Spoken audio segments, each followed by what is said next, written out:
ستاسو هیله ده چې تاسو به روغ او جوړ وئ او دا مهال به ګورئ AFG ټایپز یوټیوب چینل.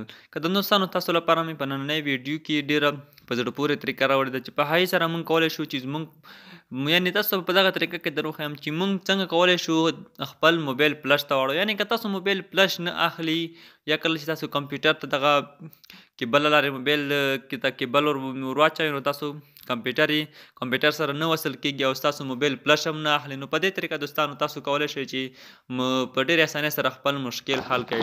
د دې لپاره دوستانو تاسو راشئ د موبایل سیټینګ برخې ته. له سیټینګ برخې تللو وروسته به تاسو هغلته راشئ په اباوټ فون باندې به دوستانو کلیک وکړئ او دلته سافټویر انفارمیشن باندې به تاسو کلیک وکړئ.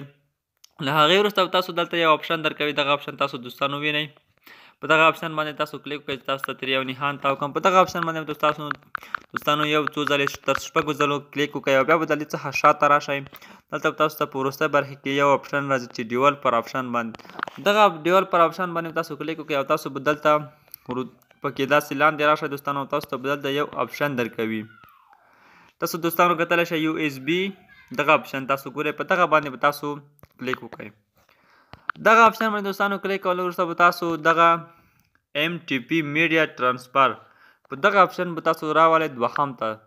شاید لومړی چارج دی سپون یعنې تاسو موبایل چې دی هغه په چارج برخه کې وي صرف چارج به اخلي او تاسو فلش به نه اخلي. خو تاسو پر ځای دغه دوهمې برخې ته به یې کوئ او ستاسو موبایل به انشاءالله 100% تاسو ضمانت سره وایم چې ستاسو موبایل به بیا فلش هم اخلي او ترڅنګ به یې کمپیوټر څخه کیبل هم اخلي او کمپیوټر سره به وصل کیږي. نو دوستانو دغه ویډیو تر همدې ځایه که ویډیو مو خوښ شوي نو سره لایک کړئ او له ملګرو سره شیر کړئ او زموږ یوټیوب چینل هم در سره سبسکرایب کړئ او د زنګ علامه یې فعاله کړئ تر څو زموږ هره نوې ویډیو پر وخت تر تاسو در ورسیږي. تر بلې ویډیو د الله په امان.